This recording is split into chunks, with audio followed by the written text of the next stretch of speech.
after mom died. I used the same trick a bitch once used to frame my mom, to frame my dad. I watched him get torn apart by public opinion, watched him left speechless, watched him stare at me wide-eyed, as if he didn't recognize me. It hurt, but it also felt incredibly satisfying. He didn't know, without mom, the female lead, his male-led halo would eventually fade too. We would all fall into the world of ordinary people, full of stumbles and hardship. Chapter 01. When I was very little, I already knew my mom was the female lead, and my dad was the male lead, because they had words floating above their heads. I held Auntie Lou the nanny's hand and searched through books to piece it together. The words above my mom's head said female lead, and above my dad's head, male lead. I asked Auntie Lou, what does male lead and female lead mean? She smiled and told me, it means prince and princess. She picked up Snow White and read the entire story to me. From then on, the prince and princess lived happily ever after. I thought it was a pretty good story. Loving parents, a harmonious family. Other than grandma occasionally pushing for a second child, there was no happier household than ours. But life throws curveballs. When I was 5, everything changed, and then I saw someone else with words above her head. She was a stunningly beautiful woman. Dad brought her back from the airport, and she immediately collapsed into his arms, crying. Mom and I came back from kindergarten. The moment we opened the door, we saw them hugging. They were stunned. We were stunned. Dad tried to explain. The woman tried to explain too, but Mom's face grew darker and darker, and I carefully studied the 4 characters above the woman's head, supporting female. What was that last word? I didn't recognize it. My parents were busy, so I went to Auntie Lou again. I finally looked it up. Malicious. Malicious supporting female role. I asked Auntie Lou what those words meant. She nearly burst out laughing. Oh my, our little Lily already knows about the malicious female supporting role? She laughed and turned it into a joke to tell Grandma, Dad, and Mom. Usually, little anecdotes about me were like seasoning at the dinner table, they'd get everyone laughing. But that day, only Grandma laughed. Dad's face was dark. Mom's face was even darker. The woman looked like she was about to cry. She put down her chopsticks and said nervously, Sis-in-law, I'm sorry. I'll leave right now and never come back. She turned and ran out. Dad rushed after her. Grandma's smile disappeared. Her face dropped. Calliope, is this how you raise your daughter? Auntie Lou quickly picked me up and took me away. I felt like I'd done something wrong. But why was it Mom who got scolded? I kept asking, what does malicious female supporting role really mean? Auntie Lou didn't know how to answer. She finally sighed and said, in books, the malicious supporting role is the one who breaks up the male and female lead. She usually pretends to be innocent and pitiful to get sympathy. Then everyone sides with her and bullies the female lead. But don't worry, the story always ends well. The malicious woman will definitely get what she deserves, and the male lead will realize the female lead's worth and win her back in the end. She sounded so sure, and I believed her. But things didn't seem to unfold that way. That so-called foster aunt named Alice was brought back. It was pouring rain. She was drenched. She wore Dad's shirt on top, and just a pair of shorts below. Her long bare legs swayed as Dad carried her back inside. She said weakly, Sis-in-law, I'm sorry. It's only because Big Brother wouldn't let me go. I swear, I'll leave once I'm better. That didn't sound wrong, but something about it made my chest feel tight. I wanted to say something, but didn't know what. That night, I fell asleep, but then I woke up with tears soaking my cheek. Mom's tears. I stayed still and heard her whisper crying. I never said she couldn't stay, did I? If I had, I'd admit it, but I didn't. So why are they putting these words in my mouth? Why do they assume I can't tolerate her? Ethan, is that really how you see me?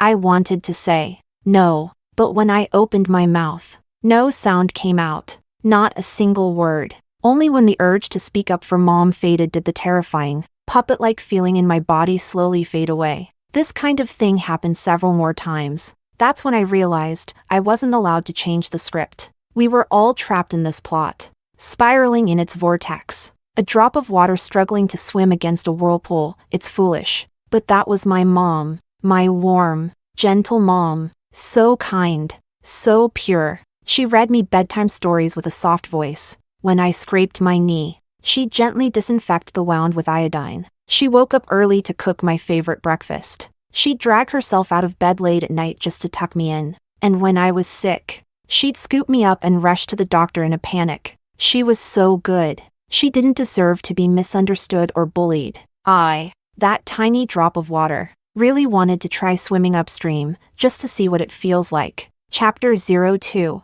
Dad and Mom had another fight. Because Alice fell down the stairs. Mom didn't touch her. Alice didn't say Mom touched her either. She just looked up with teary eyes and said timidly, "Brother, it's not sister-in-law's fault. I wasn't careful." Mom looked stunned. She said, "I didn't." Dad clenched his teeth and said, "Fine, you didn't." He gave her a cold glare, then carried Alice to the hospital. I grabbed Dad's arm. I opened my mouth, wanting to say, "Mom didn't push Aunt Alice, I saw it. Alice threw herself down on purpose." But I couldn't say it. Once again, my ability to speak was stripped away. In that moment, the anger of being silenced ignited a tiny flame inside me. I wanted to scream, but I couldn't lose my temper. Auntie Lou said, "The more you're framed by bitches, the calmer you have to stay." I pleaded, "Dad, don't go. Can't we just call a doctor to come here?"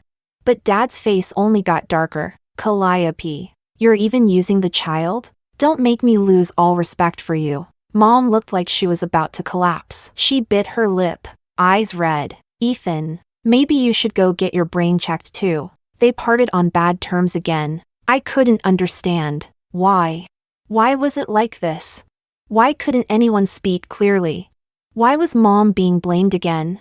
My little body carried big, heavy thoughts. They almost broke my back. Until something small happened at kindergarten, then I understood. Some things really are hard to explain. People's bias is an invisible wall, perfectly dividing truth from perception. A new girl named Emma had transferred into our class. She wanted a piece of meat from my lunch bowl. She could have just asked, but she insisted on snatching it. And she wasn't even good at snatching. She ended up falling on her butt. She burst into tears. "My meat! My meat! Lily, don't take my meat. Don't push me."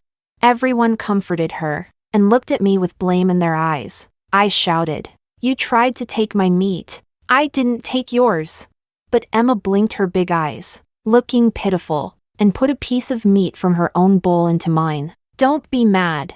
Lily, you can have this one too." That meat had tendons in it and a bite mark. It was something she had spit out. She actually tried to gross me out. I don't want it. Then Emma's bowl fell. My teacher, who always doted on me, scolded me angrily. "Lily, that's not polite at all." I froze, then lost it. I wasn't going to let people treat me like they treated my mom. So I threw her bowl, and mine, and every single bowl of the people who sided with her. If I couldn't eat, then no one would eat. It caused a huge commotion. The kindergarten teacher called our parents. Mom came. She chose to believe me. She firmly demanded to see the surveillance footage. The footage clearly showed Emma tried to steal my meat. But Emma's parents came too. And they were, my dad and Alice. Emma threw herself into Dad's arms, crying, "Daddy, I thought my meat ran into Lily's bowl. That's why I tried to grab it. I was just hungry and wanted meat. Don't ignore me, Daddy." That day, the truth came out. But everything just got worse. The teacher gave me a nasty look and said I had a bad temper, flipping over other kids' bowls. Mom and Dad got into a huge fight. She demanded to know, why does Alice have a child? Why does Emma call him Daddy? Alice cried and tried to leave, then fainted. The hospital said her heart condition had worsened. Grandma said Mom didn't raise me right, that I was petty, blowing up over a piece of meat. Everyone went to the hospital to check on Alice. Only Mom stayed with me. We stared at each other, big eyes and little ones, both depressed. I truly felt the isolation and helplessness my mom had endured. No way to explain herself. I asked Mom, "Mom, is it because I'm bad that Dad became Emma's dad?" What I wanted to ask even more was, "Mom, did I drag you down? Is that why everything turned out worse?"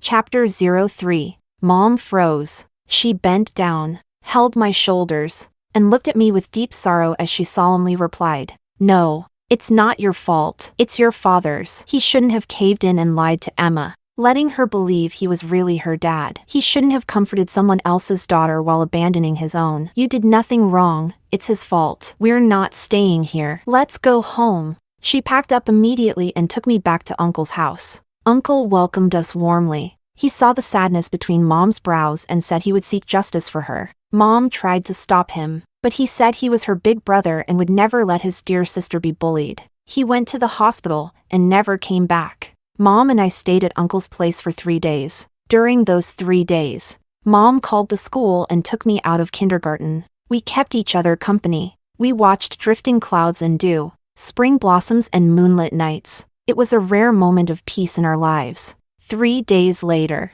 Uncle returned. He looked exhausted, his eyes uncertain, and the first words out of his mouth were heartbreaking. Calliope, can't you give Alice a break? She's sick. I stared at Uncle in shock, speechless. Mom was stunned too. That day, she asked me to go back to my room and give her a moment alone. She and Uncle argued loudly in the study. Soon after, Mom's face was ashen as she took me away from Uncle's home. We wandered aimlessly through the city. It was a big city, but there wasn't a single place we could truly call home. We passed a flower shop. Mom bought a bouquet of pure white lilies. We went to my maternal grandma's grave. The lilies were offered to Grandma. There, Mom wept without restraint. She said, "Mom, I'm sorry. I should have listened to you back then." I had heard Auntie Lou talk about Mom and Dad's love story. A mature, domineering CEO and an innocent college girl. 2 people from different worlds collided and fell in love,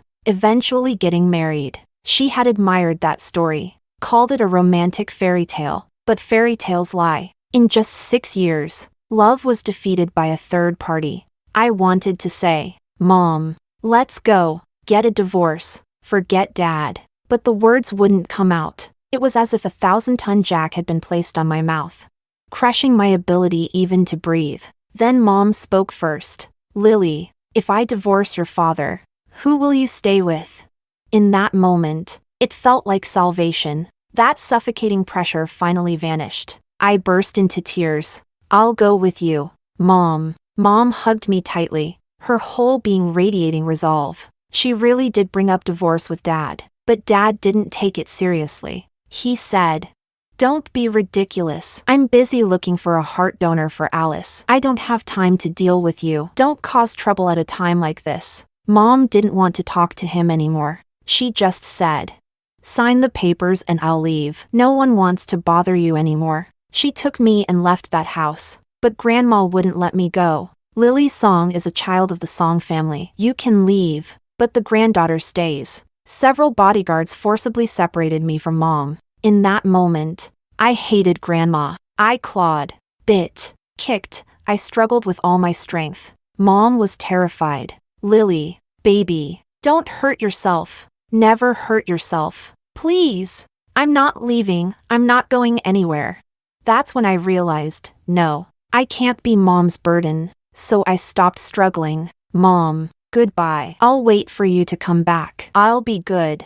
I ran back to my room, pressed myself against the window, and watched her. She was crying. She wiped away her tears. She looked up at my window. I shrank back immediately. I hid behind the curtains, my heart pounding like a war drum. When I peeked out again, Mom was gone. Chapter 04. I unilaterally announced that I was cutting ties with Grandma and Dad. I ignored them and refused to be around them. At kindergarten, I kept to myself. Emma, on the other hand, became quite popular because of her sweet tongue. It didn't take her long to become the teacher's favorite, but I wasn't jealous. I believed I was special. I could see the male and female leads. I could see the malicious supporting female character. Emma couldn't see anything. Our worlds were fundamentally different, and love that has to be earned through pleasing others, I didn't care for it. At home, the only person I was willing to get close to was Auntie Lou. She took on Mom's role. She told me stories, comforted me, cared about my thoughts, and secretly tucked me in at night. One afternoon, while I napped, she sat beside me chuckling at her phone. When I woke up, I quietly snuck behind her to peek. Let's call off the engagement party tomorrow. I won't make trouble for you. I never said we were breaking up. You have no right to leave. By then, I could recognize a few words. I puzzled out the meaning, bit by bit, and that moment felt like striking gold. It was just like the story of my mom and dad. Read it to me, I said. Auntie Lou jumped in surprise. Lily, you're awake. Read it to me, I insisted stubbornly. She, of course, couldn't just do that. She tried hard to persuade me otherwise, but I went on a hunger strike. Auntie Lou gave in, distressed. She whispered, "This will be our little secret, okay? Don't tell anyone." I promised. From that day on, my bedtime reading looked like Counting Stars or The Girl Who Drank the Moon, but in reality, it was the rise of the sweet dumb girl, the CEO's little sweetheart. I listened to one book after another, and I noticed they were all built on the same core. The male lead was powerful and influential. He would misunderstand the female lead, hurt her, then have a dramatic realization and try to win her back. I felt like I was seeing my mom's future. She and dad might end up entangled in the same old script. But as her daughter, I couldn't feel any hope. All I saw was present despair. A few days later, Mom came back. Her expression was dull, her smile forced. She silently endured Grandma's constant ridicule and mockery. Later, I learned that Dad had sabotaged Mom's job. Every time she found new work, he would make sure she lost it, to avoid dragging others down. Mom had no choice but to return obediently. That divorce agreement, Dad had long since tossed it in the trash. Mom was like a beast locked in a cage, and no one respects a beast like that. When she saw me, she hugged me tightly. "Lily, are you okay?" "I'm fine. Are you okay, Mom?" "I'm fine too, Mom." "You're lying. You're not okay at all." I could smell it. Your whole body was drenched in defeat. I handed her a book about a runaway wife. It took me a long time to find it.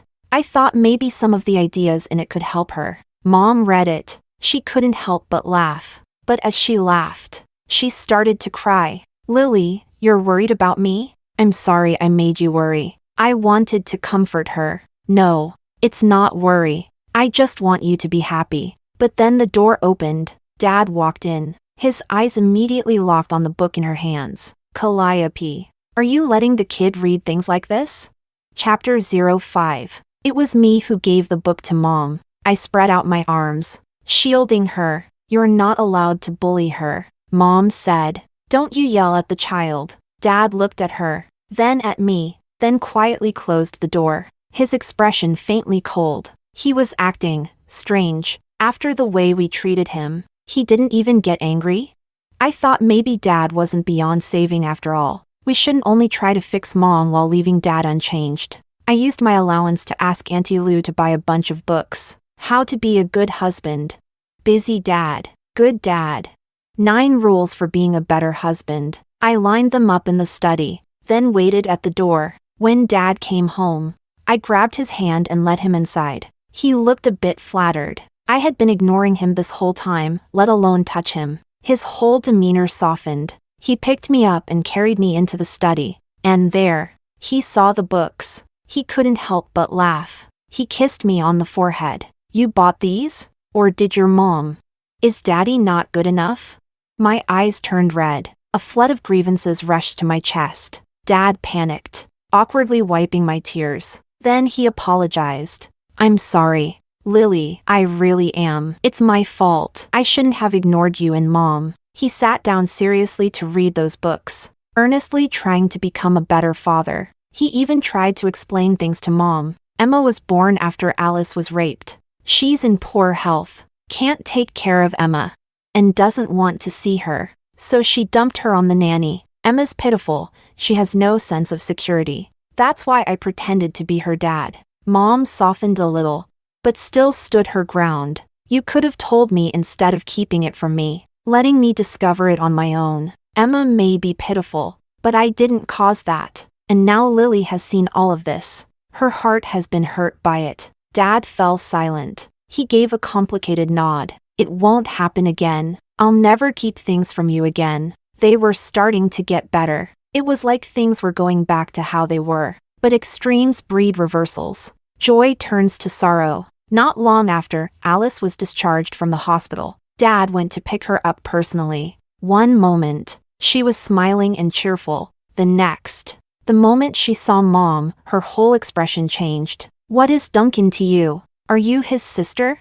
Let me go. I won't live under the same roof as a rapist's sister."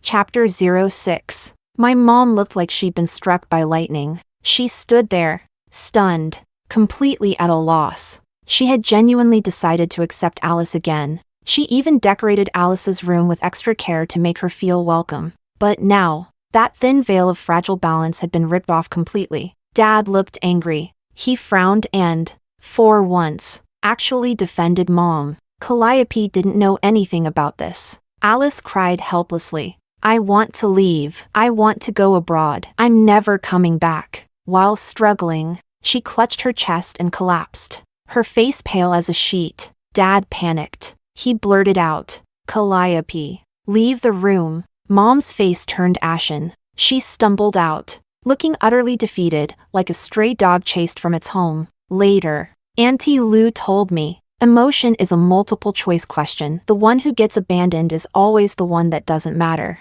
So that's how it was. So Mom didn't matter to Dad. Then why did they get married? Why did they say I was born out of love?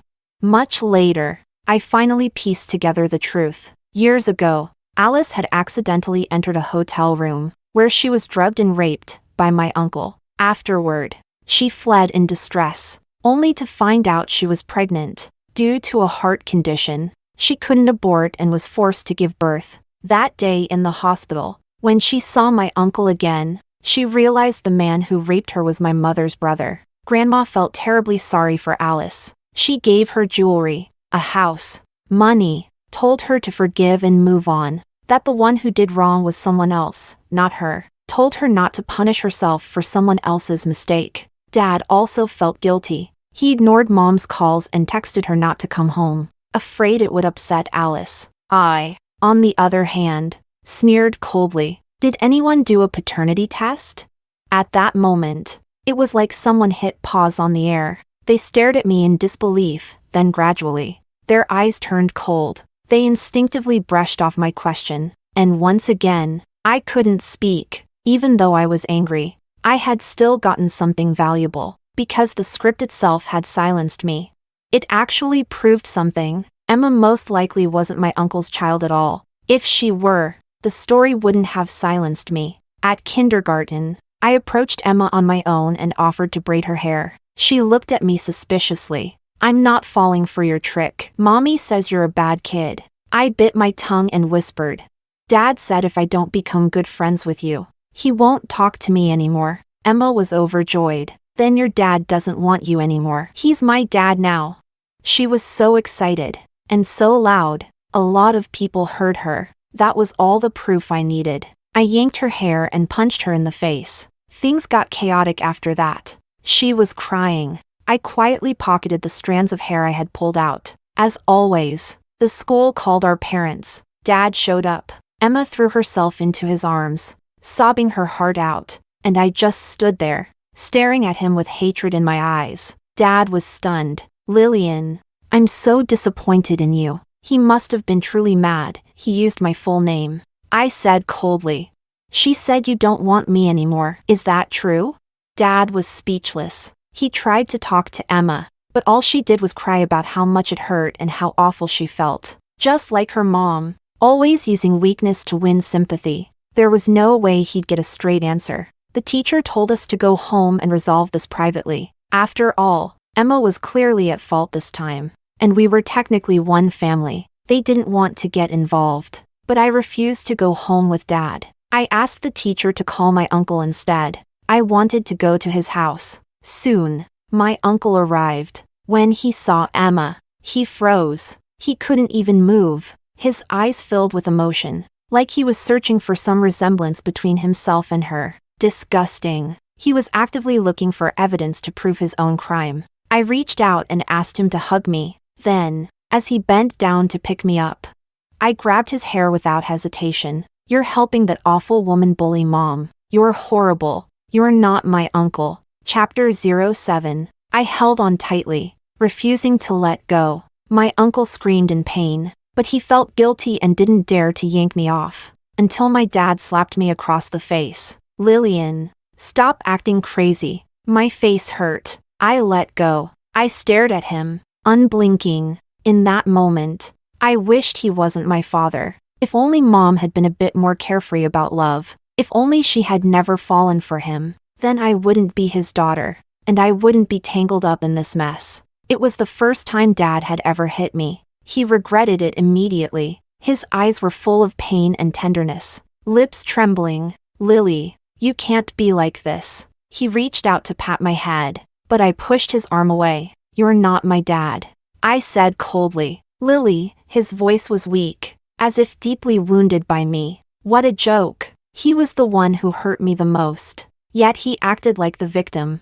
I went back to my uncle's place with him. He tried to apologize. I replied coldly. You owed someone money and used my mom to pay your debt. You're just as bad as my dad. He was speechless, staring at me as if I were a stranger. I went into the room, shut the door in his face, and called Grandma to send Auntie Lou over. Grandma agreed immediately. Through the phone, I heard Emma's voice. She was excited. Can I live here? Can I stay here forever? Grandma, Dad, you're the best. Ha, no wonder they agreed so easily. Afraid I'd upset Emma if I went back. What a kind-hearted family, sacrificing the biological granddaughter to raise someone else's. Of course they're not the same family. That's why they shouldn't be under the same roof. When Auntie Lou arrived, I asked her to take the hair sample for a DNA test. She hesitated. Lily, this isn't right. Auntie Lou, don't you have doubts? Auntie Lou did doubt it. She gritted her teeth and said, I'll check. She quietly took the sample to the testing center. But on the day the results came back, it turned out to be a report confirming the biological relationship. I was stunned. How could this be? What was going on? How could Emma really be my uncle's child? Then why did the plot try to stop me? Auntie Lou was also disappointed. She sighed helplessly. Lily, it seems this is fate. There's nothing we can do. Fate? I thought of the female lead tag above Mom's head, the male lead over Dad's, the malicious supporting female over Alice's, and those frustrating moments when I was muted. I don't believe in fate. Days passed in a daze. Before long, Dad came to take me home. He asked if I could get along with Emma from now on. Emma, always Emma. In that moment, I strongly empathized with Mom. He was supposed to be my dad, so why did he love another little girl more, and instinctively cast me as the domineering bully? He was supposed to be Mom's husband, so why did he feel sorry for another woman and force Mom to bow her head to her? What were we, Mom and I, to him? Just tools to show off his power and dominance? I closed the door. You're not my dad. I knew those words were like a knife in his heart. His face looked devastated. Lillian. I ignored him. In that moment, I felt like a seed of malice was growing in my heart. I wanted, desperately, to hurt him. Only if he was hurt would I feel any relief. That night, Auntie Lou continued reading CEO and his lovely wife novels to me. I interrupted her. Auntie Lou, I don't want to hear them anymore. Those stories couldn't save me. They couldn't save Mom. So I switched directions and had Auntie Lou read me other books. I listened to all kinds. If one didn't feel right, I moved to the next. Auntie Lou never got tired of it. She felt sorry that someone so young lived like an orphan, and she always indulged me. When I heard Jane Eyre, my eyes lit up. That woman, she had something. Then came Pride and Prejudice, and I immediately sat up straight. This one's good. Mom should read this. Chapter 08. It was New Year's, a snowy, blustery day. Mom knocked on my uncle's door. She came to pick me up.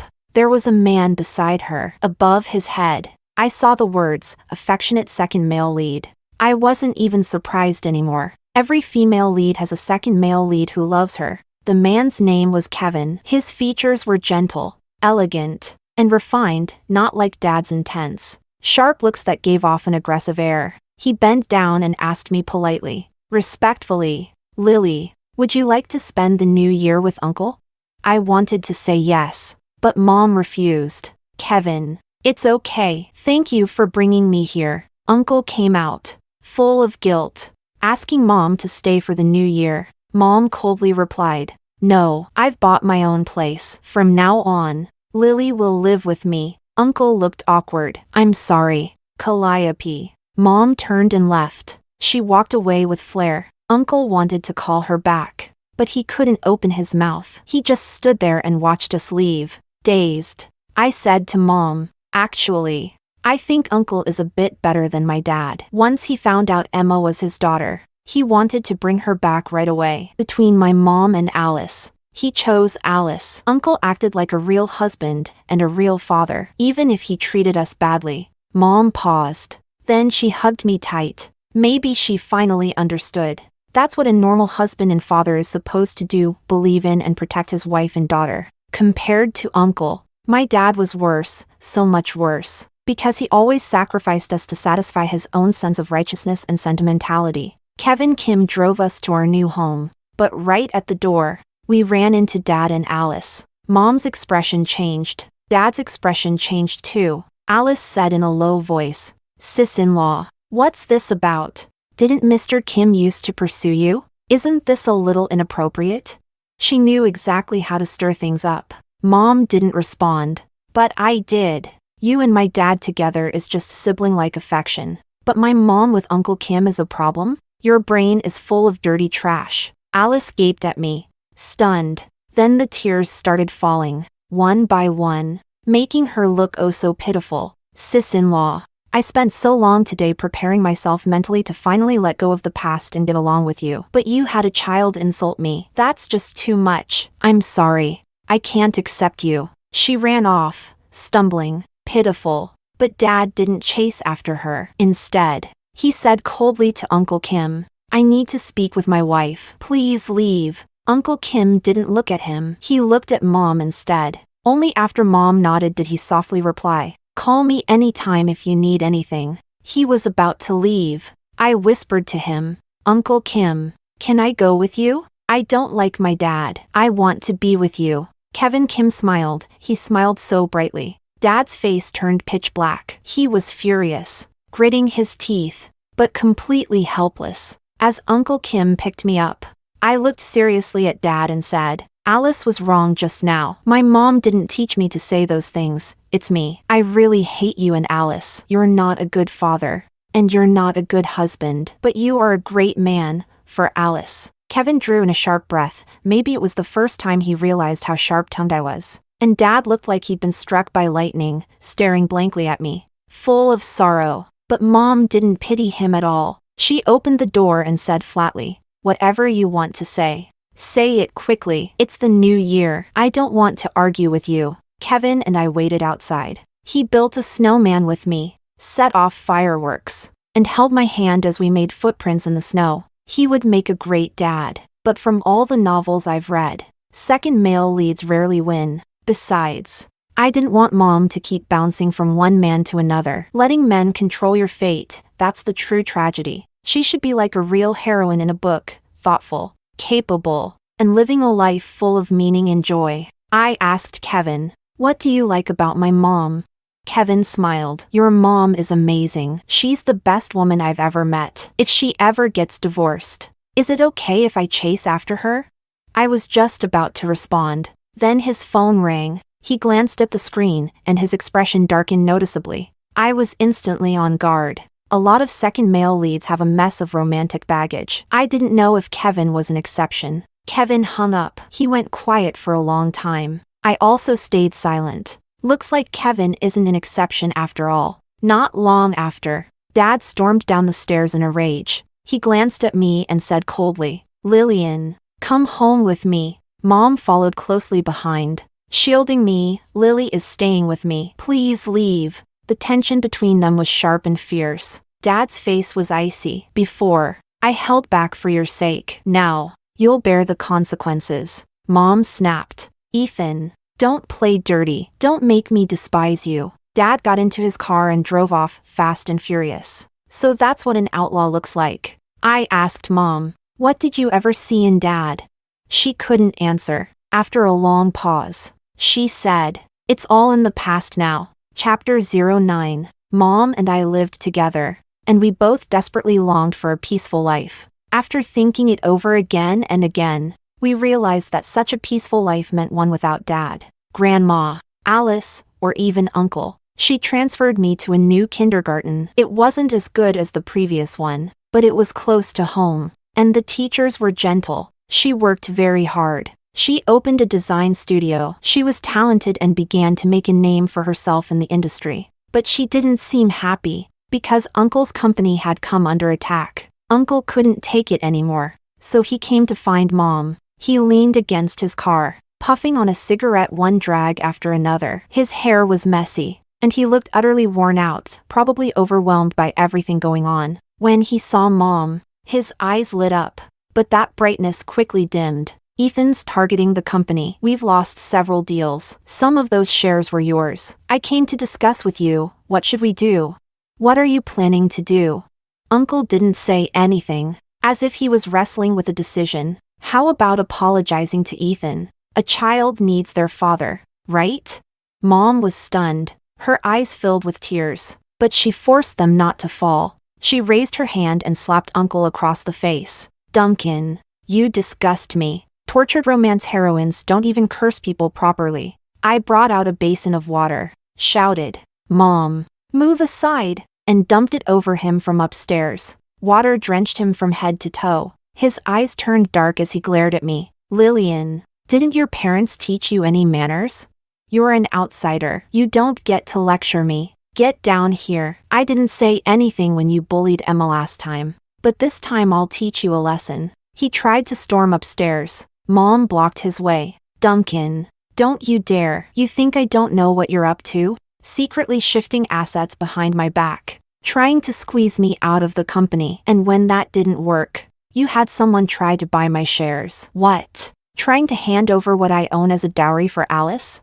I went silent. So much had happened without me knowing. How much pressure had Mom been under? And yet she never said a word. Uncle's face turned ashen. A flicker of shame flashed across his features. So he did know what he was doing was low. He said coldly, this is what we owe Alice. I ruined her life. You triggered her heart condition and kept her in the hospital long term. It's not just your shares, some of mine will go to her too. I didn't want to tell you before. Didn't want to hurt you. But since you already know, there's nothing left to hide. Calliope, we owe Alice. We have to repay her. Are you insane? That's the only inheritance Dad left us, the business he and Mom worked so hard to build. And besides, I don't owe Alice. I don't owe her anything. Mom was furious. She rarely lost her composure. But this time, she was completely hysterical. Uncle had crossed a line she couldn't forgive. He let out a cold laugh. You're always this stubborn and unrepentant. Are you saying you didn't force Alice to go abroad back then? That it wasn't your fault she fell and developed heart problems? That you didn't have Lily bully Emma, trying to drive her out of the Song family? And that car accident she had, are you saying that wasn't your doing? Mom's tears finally fell. She pounded her fists against Uncle's chest, unleashing all her fury. Duncan, are you an idiot? Don't you know what kind of person I am? Ethan suspects me, and now even you suspect me? You're my brother. How can you believe another woman over your own sister? Just because she slept with you. Smack. Duncan slapped Mom across the face. Chapter 10. The whole world went quiet. Duncan said coldly, don't you dare insult Alice. Calliope, you and your daughter are both ill-mannered. Mom stared at him. Stunned, her tears didn't even fall. She held her face, looking at Duncan in disbelief, as if she no longer recognized him. My heart ached. I screamed and rushed downstairs, punching and kicking Duncan. You're not allowed to bully my mom. No one was allowed to bully my mom. He flung me to the ground with one hand. Mom rushed to pull me back, but the force was too strong. We both fell. Her arm shielded my head, but her own hit the ground hard. Calliope, this is your last chance. Sell your shares to me. I'll give them to Alice, and Ethan will back off. That way, you'll still get some money, and go back to the Song family. Apologize to Alice. Stop targeting her. I'm going to marry Alice, and she won't have to be under your shadow anymore. This will be better for everyone. He didn't even look at us again. He turned around, got in his car, and drove away. I crawled up and tried with all my strength to help Mom up, but my hand came away covered in blood. I froze. Mom said, "Lily, it's okay, Mommy's fine." She tried to get up, but fell again and passed out. That day was probably the darkest day of my life. I cried as I called Kevin. He arrived quickly, picked Mom up, and rushed her to the hospital. Once everything was settled, I realized my ankle was swollen, so swollen I couldn't walk. But at the time, I hadn't felt a thing. Kevin held me in his arms, tears of pain in his eyes. "Lily, you've suffered too much. If you ever get hurt again, you must tell an adult right away. Don't hold it in." I wanted to cry too, but not a single tear came. I was wondering, had I been wrong? Was I wrong all along? Why did things keep getting worse, even though all I wanted was to help Mom? Why did I believe so firmly there would be a good ending, yet the process hurt so much? I couldn't save Mom. Books couldn't save me or Mom either. The heroine in a tragedy novel never seems able to escape the plot's control. I whispered, "Uncle Kim, I wish you were my dad." TCH. A cold sneer rang out. I looked up and saw a young boy smirking coldly. "Being your dad wouldn't make him any better." The boy looked about 10, holding a thermal lunch box. He leaned against the doorframe, staring at Kevin with icy eyes. Kevin's expression changed. "What are you doing here?" "None of your business, Simon Kim." "Don't be rude. I was born with a mom but raised without a dad. Of course I'm not as well-mannered as others." The boy glared at me with hatred, the kind of look that said I had stolen his father. I wondered, was that the same way I had looked at Emma before?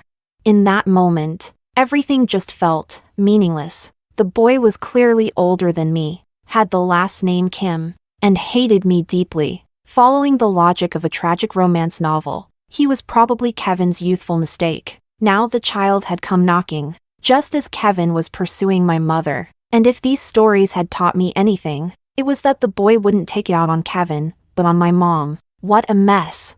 I couldn't trust people so easily anymore. This world was probably one giant trap. One wrong step and you'd fall straight in. I said coldly, "Uncle Kim, thank you, but please don't contact us again. I don't want anyone causing trouble for my mom. My mom is innocent. No one is allowed to hurt her." Kevin looked a little awkward. He sighed. "This situation is complicated. You two get some rest. I'll come by later. I'll take care of it." He left with the boy, who followed reluctantly but still kept pace.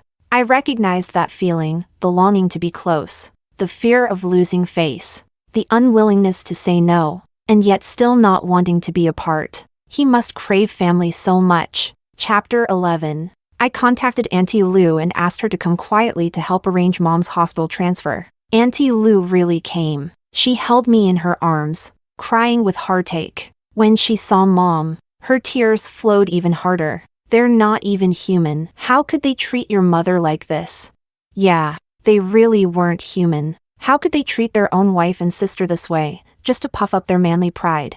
To trample someone's dignity in order to boost their own sense of masculinity, that's the lowest of the low. I felt ashamed that I had ever called those two men dad and uncle. Auntie Lou quickly helped Mom transfer hospitals. I really wanted to tell Mom about Kevin, but just as I opened my mouth, I couldn't speak. I looked out the window with a cold smile. The heavens must be spineless, always picking on women. What a pathetic coward. After Mom woke up, she became much quieter. Auntie Lou took time off work to take care of her full-time. She often read Pride and Prejudice to me right in front of Mom, perhaps as a silent message. Mom listened quietly, her eyes growing more and more resolute. Women often romanticize love too unrealistically. A person who is weak or indecisive is perfectly capable of inviting pain upon themselves. Love is the light that comes only after shedding pride and prejudice.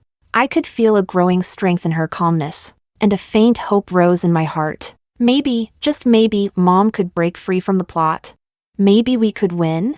On the day of discharge, Auntie Lou cheerfully handled the paperwork for us. But just as we were hailing a taxi at the entrance, a car pulled up in front of Mom. The window rolled down, revealing Ethan's cold face. He said icily, "Get in the car." Mom ignored him and moved to a different spot. Ethan didn't say anything else. He drove away. But soon, Auntie Lou's phone rang. She looked shocked, fumbling with the phone so badly it nearly fell from her hands. On the line, Ethan's voice came through loud and clear. "You're fired." Mom took the phone from her. "Ethan, must you really make me come back?"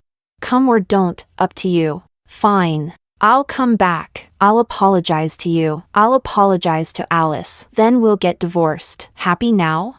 "Heh, that easy for you? Then get on your knees and apologize." The call ended. Auntie Lou was about to cry. "Calliope, don't go back. That place isn't for people to live in." "I was going to quit anyway. I'm a top-tier nanny. Plenty of families are lining up to hire me." But Mom and I both knew it wasn't that simple. Top-tier nannies were rare, but the families who could afford one all belonged to the same circle. No one would offend Ethan just to hire a nanny. Mom hugged Auntie Lou tightly. "Sis, come back with me. If you're not there, Lily will be bullied again. You're the only one I trust. No matter what happens to me, just take care of Lily. You'll always be my sister." Auntie Lou cried. Mom cried too, and I cried with them. We got in a taxi, hearts heavy like going to an execution, and returned to the old house. But when we arrived home, it was an empty, hollow house. Chapter 12. Ethan took Grandma, Alice, and Emma to an auction.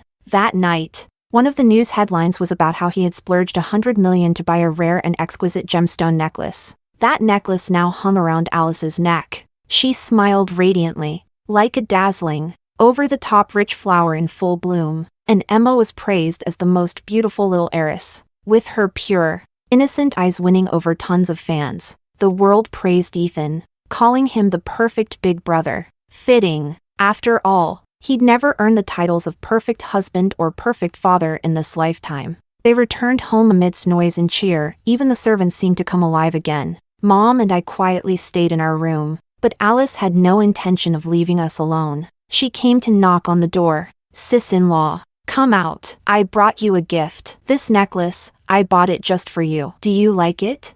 Mom opened the door, with her back to Ethan and the others. Alice smiled with venom, and in a voice as thin as a mosquito's, whispered, "$3 million, what a bargain for a bitch like you. But your husband bought me one worth $100 million. So I'm not losing out either. Go ahead and put it on, or else he'll get mad again and say you're bullying me." Mom's face turned pale. Her eyes burned with rage, but she couldn't let it out. After all, Alice was telling the truth. If she dared refuse, Ethan really would get angry. He's a pig with no brain. I dropped to my knees with a thud, crying out loud, "Please don't bully my mom. My mom isn't a bitch. Please don't whisper those things about her. If you want to curse someone, curse me out loud instead." Alice looked a bit flustered. Her face went rigid with fury, teeth clenched. Ethan stormed over, grabbed me up violently, and glared fiercely at my mom. "How could you stoop so low?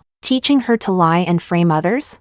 Mom let out a cold laugh. "Yeah, I'm that low. And you? Aren't you even lower, begging me to come back?" "Calliope, do you think I can't deal with you? Don't go too far. Regret it? Then divorce me. Go marry your precious little mistress." Ethan's face turned dark as he raised his hand to slap her. Like a calf, I threw myself into him, slamming him off balance. He staggered back a few steps, then coldly ordered, "Take the young lady away and lock her up." The servants hesitated, but still picked me up. Mom tried to protect me, but Ethan grabbed her wrist roughly. I wanted to cry and struggle, but I suddenly remembered what happened last time I did. So I fought back the tears, wrapped my arms around the servant's neck, and said to Mom, "Mom, don't worry. I'll be good and listen. I'll take care of myself. You take care of yourself too. Stay strong." I mouthed the words softly. Mom cried. Ethan held her tightly, so tightly he didn't see Alice. Eyes like a snake's, glaring at Mom with pure hatred. I thought to myself, "You idiot. Ethan, if you have any guts, turn around and take one good look. Just one look, and you'd realize how blind you really are." But he didn't. He poured all his strength into clinging to Mom. He looked like he loved her so much. But why? Then, did he have to hurt her? Chapter 13. Mom and I were isolated. I couldn't see her. She couldn't see me. Only Auntie Lou begged Grandma to come look after me. But even she had no news of Mom. It was as if Mom had been imprisoned, completely vanished from the outside world. I was sent back to my old kindergarten. No one welcomed me. Neither the teachers nor the classmates liked me. But I didn't need their approval. Sometimes, Duncan would come to pick up Emma. Emma flaunted the affection she received in front of me. But I didn't envy her. I thought she was foolish. If she flaunted a father's love as a child, she'd probably flaunt a man's love when she grew up.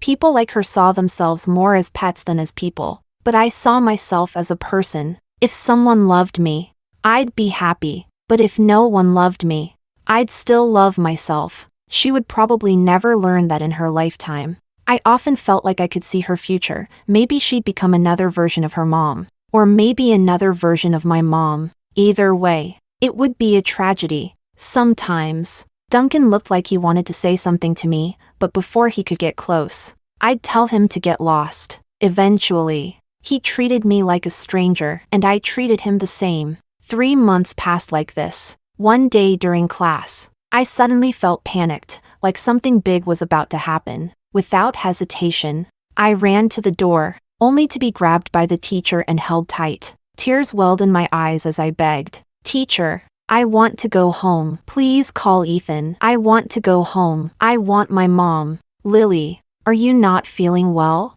Tell the teacher, let me help you. I want to go home. Something might have happened to my mom. Please. Teacher, please call my dad." The words my dad left my mouth, and I felt a deep, shameful sense of betrayal toward Mom. But for Mom's sake, I could endure it. The teacher hesitated, then made the call, but no one picked up. She called again and again, but the call kept getting declined. She didn't dare act on her own, so she took me to the nurse's office. I pretended to be obedient. While she and the nurse were talking, I called Auntie Lou. She came quickly, with Kevin. Kevin took me to a hospital. Mom was lying in a hospital bed, her head wrapped in gauze, her body covered in bandages, unconscious. Kevin told Auntie Lou to look after me, then turned and fought my dad. "You absolute bastard, how could you treat Calliope like this?" Ethan didn't hold back either. "She's my wife. It's none of your business. Outsider." The two men, both powerful, respected figures in the business world, fought in the hospital, throwing punches and shouting out each other's dirty secrets. Only then did I learn someone had kidnapped both Alice and Mom, forcing Ethan to make a choice. Ethan chose Alice, and Mom was pushed into the sea. Alice went missing. In Ethan's view, choosing to stay by Mom's side while others searched for Alice was already the height of his compassion. But Kevin wasn't exactly clean either. When he was around 15 or 16, he'd slept with an older girl next door. After sleeping with him, she went abroad and gave birth to a child in secret. She had originally planned to raise the child quietly, but then got cancer. With no other choice, she contacted Kevin to take care of the child. That child was Simon. Ethan questioned Kevin if he already had a kid that old. What right did he have to pursue Mom? I told them both to get out and fight elsewhere. They were too loud, too disgusting. Neither of them had any right to be near my mom. They finally shut up. For many days after, I stayed by Mom's side day and night. I was like a lion, guarding her, allowing no one near. Ethan tried to lock me up again. I grabbed a fruit knife and slashed it across my wrist. "If you're not afraid of me dying, then go ahead and lock me up." He was stunned, his eyes red. "Lily, go away," he said. "I'm sorry." I turned my back to him, overwhelmed with a creeping, skin-crawling disgust. Chapter 14. After that, none of them came again, and Mom finally woke up. When she saw me, she smiled. "You've had a hard time, Lily," I said. It wasn't hard. It was hard for Mom. If not for me, this walking leverage, Mom probably wouldn't have had to endure all of this. Female leads in tragic romance stories never escape the plot. Would Mom be free if I died? Sometimes I'd think about that, so much that I'd zone out. When Mom was able to move again, she loved to rub my head and kiss my cheeks. She praised me again and again. "My little Lily is amazing. How can there be such a brave little girl? When you grow up, you'll be courageous and strong. Wow, Lily, you can read such difficult characters?" Your learning ability is incredible. You'll be talented and capable when you grow up. Lily can take care of herself now? That's so impressive, seeing how wonderful you are. Mommy's so happy. The darkness in my heart scattered bit by bit. Even a quiet pride began to grow. I'm this good, surely I can defeat this damn plot. Mom just needs to wait for me to grow up a little more. She gently encouraged me to return to kindergarten. Lily, you need to learn skills. Only then can you leave home when you grow up, go somewhere far, to chase your own dreams. So I went, and then I regretted it.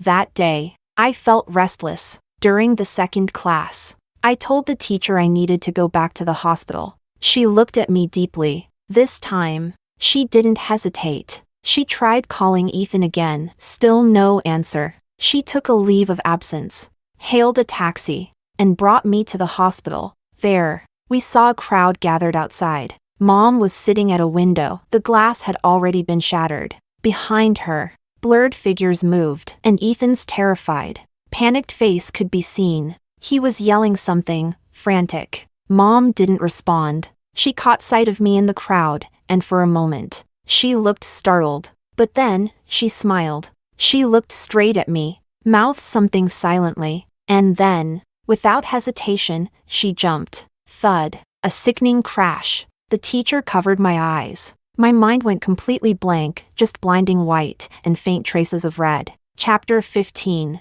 For a long time, I couldn't speak. I didn't respond to anyone's words. I stared blankly, only recognizing Auntie Lou. Ethan tried to talk to me, but Auntie Lou shoved him aside. Sir, if you really care about Lily, then stop bothering her. If I'd won custody of Lily, you wouldn't be allowed to see her for the rest of your life. In that moment, she was like the true head of the household, and Ethan had nothing to say. Eyes red. He stumbled away. He looked a bit pitiful, but I don't know why, I just felt he was pathetic. Even disgusting. I asked Auntie Lou.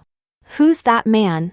Auntie Lou replied coldly. A stranger. Oh, I said. Auntie Lou took care of me, eating, sleeping, reading, playing games. We didn't step outside at all, but the house was always noisy. Every day, I heard arguments coming from beyond the walls. They seemed to be targeting a woman. That woman came crying with her child every day, begging that man called Ethan to let them go. She said she knew she was wrong, begged him to remember the bond they once shared, and to spare her and her daughter. But Ethan always responded cruelly, shouting that they had to pay the price. I asked Auntie Lou what was going on. Auntie Lou always curled her lip in disdain and said, "Scumbag and slut, finally getting what they deserve. Now that the kid's dead, they know what regret is, crying with snot in their mouths. Trash. All of them. Oh, so they're the bad guys?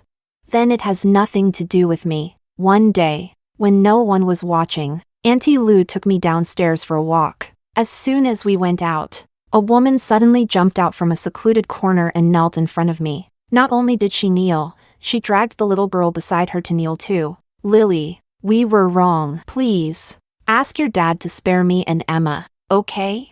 I'll go abroad. We'll never disturb your lives again. Please, help us." Auntie Lou screamed and shielded me, telling them to get lost. I peeked out from behind her, curious. "Who are you?"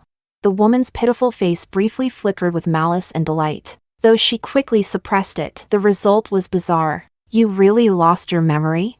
I could sense her hidden excitement and mockery. It made her completely uninteresting.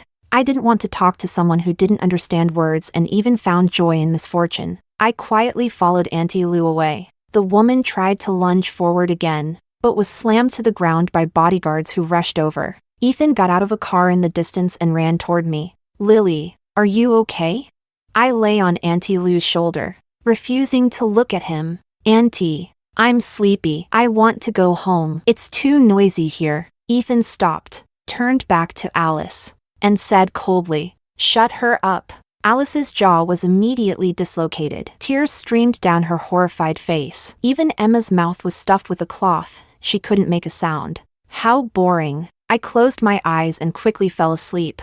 After that, Alice never appeared in front of me again. It was as if she had vanished from the world. The woman called Grandma wandered around me every day, always looking at me with a pitiful expression, urging me to eat more, drink more. She was so annoying. But Auntie Lou seemed to be under pressure, her face always looked terrible. Yet she didn't dare talk back to that woman, so I had to handle it myself, to teach her that she was irritating. Whatever food she suggested, I wouldn't eat a bite, even if I had already picked it up. The moment she opened her mouth, I would put it back down. After a few times, she realized I was doing it on purpose and started crying. "Lily, are you mad at Grandma?" Grandma really didn't know. "I didn't know what they did to your mom, Madam. Please stop." Auntie Lou quickly interrupted. "The doctor said Lily's current condition isn't suitable for this kind of conversation." The old lady shut her mouth and lowered her head, silently crying. But I felt nothing at all, just found her annoying. Can't she go cry quietly in her own room? Was she expecting me to comfort her? To feel sorry for her? Sorry. I don't like comforting people, especially not a random old woman I don't even know. Chapter 16. Not long after, the old lady was sent away. I heard that on the day she left. She had a huge argument with Ethan. She told Ethan, "Lily's already broken for the future of the Song family. You have to have another child. I don't care how you do it, just get another one." Ethan looked at her coldly and said without mercy, "Mom, you're getting old. This isn't something you need to worry about. If you hadn't brought in that adopted daughter, none of this tragedy would have happened. Calliope wouldn't have." "Shut up. Don't say that woman's name again. She's dead." Dead means dead. A woman with no fortune was never meant to be the Song family's daughter-in-law. Send Madam back to the countryside. Never let her return again. "Ethan, I'm your mother." "Mom, it's time for you to go." The old lady was dragged out by force. Her face was full of shock and disbelief. I lay on the windowsill, watching her struggle like a helpless chick, and found it kind of funny. But then, who's Calliope? I turned to ask Auntie Lou. She was terrified. "Lily, don't move. Get down from the window." Her voice trembled. I found it odd, but I obediently climbed down. She hugged me tightly, as if holding something too precious to lose again. The next day, all the windows in the villa were fitted with iron bars, like a prison. I wasn't happy. That night, I felt gloomy and went to bed early. But in the middle of the night, I was woken by the sound of muffled crying. I quietly crept out and saw Ethan crying at the door of his study. He held a notebook in his hands, sobbing bitterly. "Calliope, I'm sorry. I didn't mean to hurt you. I thought Alice was violated because of me.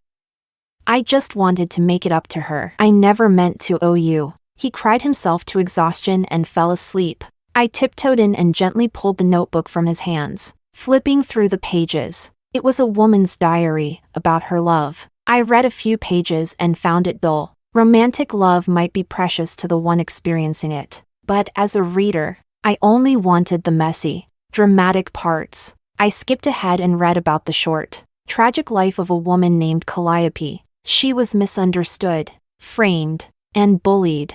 At first, she wanted to fight back, to seek justice. But slowly, she realized she was like a beast trapped in a glass jar, no matter where she ran. She ended up battered and bloodied. She sought love, it left her covered in wounds. She sought shelter and family, her own brother pushed her away. She tried to build a career, working diligently in a friend's company, only to nearly get that company destroyed by her husband. She tried to stand on her own, used her last bit of money to open a design studio, only to be hounded, blocked, and always end up the runner-up despite coming so close. She discovered there was no way out. Only by bowing to her husband could she continue living without dignity. But as a human being, how could one give up their dignity?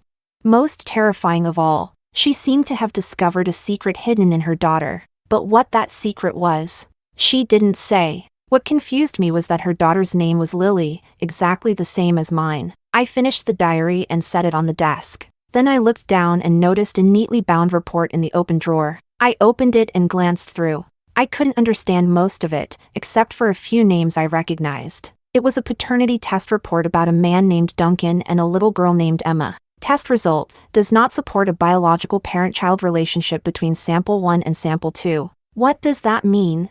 I was sleepy, so I lay down on the sofa and fell asleep. The next morning, I was woken by a furious roar. Chapter 17. I opened my eyes in a daze and saw a man furiously slapping Ethan's face with a paper report. Ethan, why do you have the paternity test results? Why do you have this kind of report? Why did you lie to me?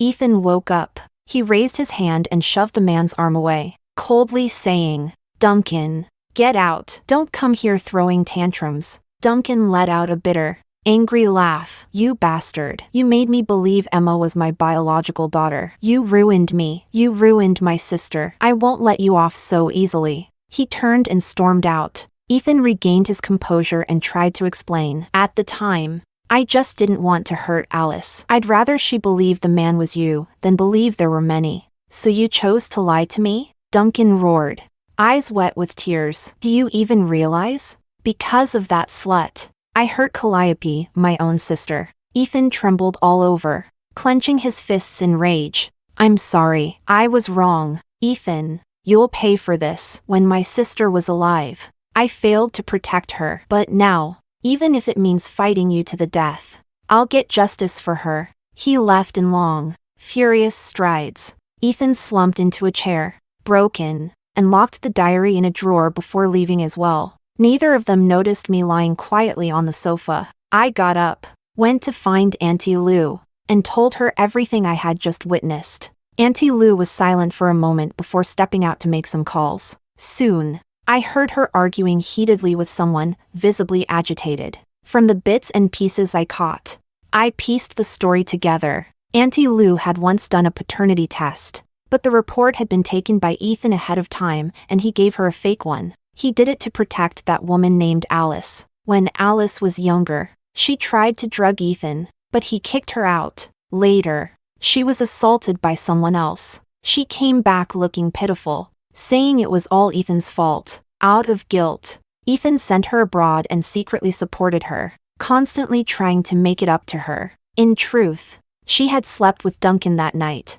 but the child wasn't his. She had gotten pregnant abroad while fooling around and pinned it on Duncan. Ethan, believing Alice had suffered terribly, didn't want her thinking she'd been with many men, so he manipulated the test results to make her believe it had only been Duncan. He worked so hard to preserve Alice's so-called purity, completely unaware of how wild she'd been behind his back. The whole thing was absurd. When Auntie Lou returned, she was so angry she had a headache. She said, "Lily, if a stranger could win custody of you, I'd take you far away from here in a heartbeat." I threw my arms around her and giggled. Auntie Lou smiled too, but tears streamed down her face as she laughed. Duncan and Ethan had become sworn enemies. Ethan rarely came home anymore, but whenever he did, he'd break things in a rage. One by one, the servants all quit. Auntie Lou would tell me about all of this. She said Duncan was doing everything he could, teaming up with others to target the Song family's businesses.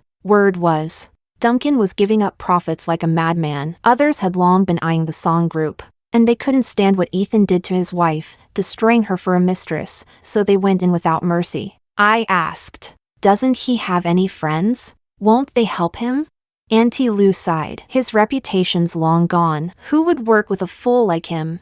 Is reputation really that important?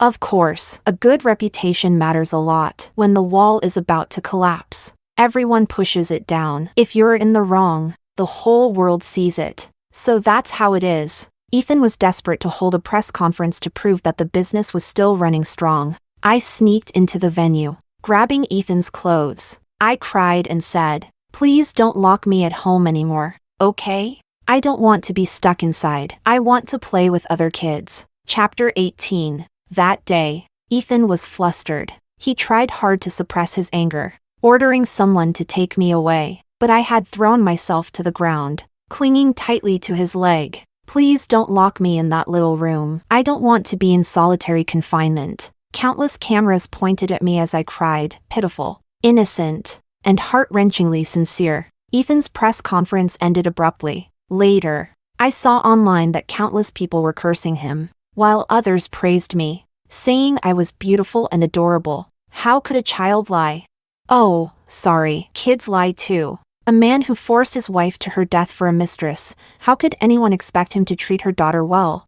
Exactly, he really did treat me terribly. That poor little girl. I just want to hug her. A motherless child is like a weed. Ethan is a monster. Well said. Thank you. I went to bed satisfied. But in the middle of the night, I woke to find Ethan standing by my bed. Lily, you've recovered your memory, haven't you? Do you hate Daddy? I stared at him silently, looking at the word above his head. The word male lead that used to glow clearly in the dark had grown faint recently. Makes sense. There's no female lead left in this world. So why would we need a male lead? I rolled over and went back to sleep, peacefully. After that, Ethan began selling off assets. His reputation online had collapsed. Stock prices plummeted. His company was under attack. He was liquidating assets in an attempt to save it. Many people suspected he was abusing me and demanded he let me appear in public. Only then would they believe I was safe. But I stubbornly refused to go out. If anyone tried to force me, Auntie Lou would guard me with her life. Then one day, Auntie Lou disappeared. Ethan looked at me and gently said, "Lily, you don't want Daddy to go bankrupt, right? Why don't you come out with me for a walk?" Okay. I stretched out my arms to let him carry me. Downstairs, there were reporters. That's when I realized he'd arranged an interview to try and salvage his public image. He carried me down the stairs, trying to portray the image of a powerful dad and his precious little princess. But I quietly jabbed a needle into his arm. He flinched, startled. Looking at me, his grip loosened. I fell from his arms, tumbling down the stairs. I screamed, then lay on the ground and coughed up blood. "Daddy, don't kill me. I always listened to you." A crowd rushed in to surround me, separating us. His face twisted with frustration, rage, and a deep sense of injustice he couldn't explain. My body hurt, but oh, my heart felt so satisfied. Finally, I made him taste what it felt like to be utterly speechless and condemned. I was rushed to the hospital. When I woke up, Kevin, Auntie Lou, and others were all by my side. They cautiously asked how I was feeling. I opened my mouth, but the pain made it impossible to speak. Auntie Lou cried while cursing Ethan as a monster. I smiled.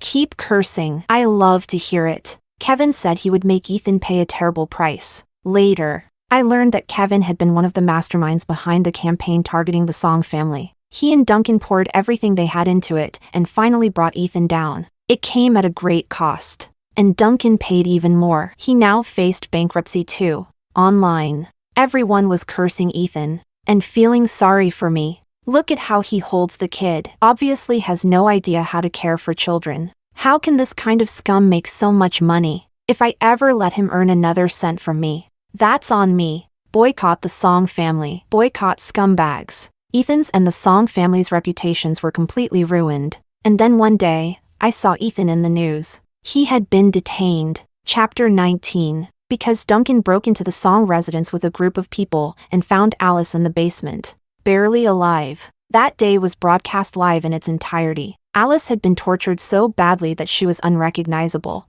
The discovery ignited a wave of outrage across the internet. Ethan was arrested for unlawful imprisonment. The footage of his arrest was played repeatedly on every major platform. He looked completely defeated, like a stray dog with nowhere to go. And I saw it. The word male lead above his head had completely disappeared. But Ethan didn't let Duncan off the hook either. After entering prison, he quickly handed over evidence of Duncan embezzling company assets. Duncan was jailed too. The most desperate of them all was Alice, still lying in a hospital bed. She couldn't wait to go live online, trying to craft the image of a poor, innocent victim. But then, an anonymous whistleblower exposed everything. The kidnapping had been staged by Alice herself, and Calliope had been framed. Everyone was stunned, marveling at just how ridiculously messy the lives of the wealthy could be. Art imitates life, but real life? It's way messier than any drama. The moment I saw how outrageous this was, I knew it had to be real. No writer could make this stuff up. Being a normal person doesn't sound so bad. I just feel so sorry for that little girl. Her mom was killed by the mistress. Her dad's in prison. How is she going to live? Yeah, how am I going to live? Now, I have no mother, no father, just one grandmother. But the day Ethan was arrested, Grandma had a stroke. She's now paralyzed and bedridden, with no one to care for her. She had to be sent to a nursing home. Auntie Lou wanted to adopt me, but she's unmarried and doesn't meet the legal criteria. Kevin also wanted to adopt me, for my sake. He even found a girl who was willing to fake a marriage with him. To convince me, he brought both the girl and Simon along. The girl was lovely, probably a romantic, very emotionally driven person. She said softly, "Don't worry, Mr. Kim paid me. Once the adoption goes through, I'll divorce him and move abroad. I promise to take good care of you. I swear on the good fortune of the rest of my life." That oath had to be sincere. She was adorable, but I smiled and said, "Thank you, but I want to go to an orphanage." She was stunned. "Why?" I shook my head, but my eyes turned to Simon. Simon gave me a cold look, then quickly looked away, kicking the floor with bored irritation, muttering, "Fine, I agree to the adoption. I'll treat you like my real sister from now on." What I feared most was that he'd say yes. He didn't know that above his head, faintly, the word male lead had appeared. If I agreed, those words would probably solidify. I thought, there must be words above my head too. Were they female lead or malicious supporting character? I had read so many romance novels that I could practically imagine the entire plot ahead. If I really got adopted by Kevin, then I'd be taking away the only bit of fatherly love Simon had. With time, he would grow to resent me, and I would start to feel guilty. Maybe, once grown, that guilt would turn into love. If he liked me, he'd have to fight against his own resentment. If he didn't like me, he might try to guilt-trip me into making it up to him. I'd become yet another tragic female lead in another cliché novel. How boring. I didn't want to be anyone's female lead. I didn't want to be the villainess either. I just wanted a plain, ordinary life. A life that belonged solely to Lillian. It might not be as dazzling as being a female lead, but I would live for myself and shine for myself. I wouldn't fall into ruins for anyone. I would only fight for me. I said softly, "No, Uncle Kim, thank you, but I don't need it. My mom didn't like owing people, and I don't like it either." Then I placed my hand in the orphanage director's. Simon stared at me, stunned. "Lily," and just like that, the word male lead above his head vanished. I gave him a sincere smile, waved goodbye, and walked toward a brand new future. And so, I quietly grew up in the orphanage. Auntie Lou would come visit often. The words devoted second male lead above Kevin's head eventually disappeared too. He became just an ordinary businessman. At first, he still had the means to donate to the orphanage. But later, in the ever-changing world of commerce, he was swept away, forced to tighten his belt and live a modest life. Ethan took his own life in prison. Before he died, he became delirious. He often said, "This isn't how the story was supposed to go. It wasn't supposed to be like this. I should have won her back. We would have lived happily ever after. Lily would grow up joyful. We'd have a second child. We'd grow old together." How could she die? She was the female lead. How could the female lead die? After rambling endlessly, he strangled himself with strips of torn bedsheets. The coroner said he had fully embraced death, because if he had even tried to stand up, he would have lived. But he didn't even attempt to. His death was quiet. Only a few who knew him heard about it. Everyone feared I'd be devastated. But to me, it was just like hearing a stranger's story. I listened, then let it go. Maybe he awakened too, but it was far too late. And besides, who said the female lead must always follow the script? The female lead is a person. A person. First, before she's a heroine, a wife, a daughter, a mother. I went online and found the video of mom jumping. I watched it over and over, trying to see clearly what she said in her final moments. Later, I learned a bit of lip reading from a teacher at the orphanage who worked with the deaf. Only then did I understand. My dearest mother had said, "Mommy's little treasure. Lily, Mommy is going to break free from the story. You must try hard too." At that moment, I wept uncontrollably. Grief surged through me like a flood. I sobbed until I couldn't breathe. "Dearest Mom, congratulations on breaking free. And congratulations to me too. For breaking free, we will both have a brand new life. A life of ordinary people. It might not shine as brightly, but it will grow, upward and forward, full of effort and hope, right?"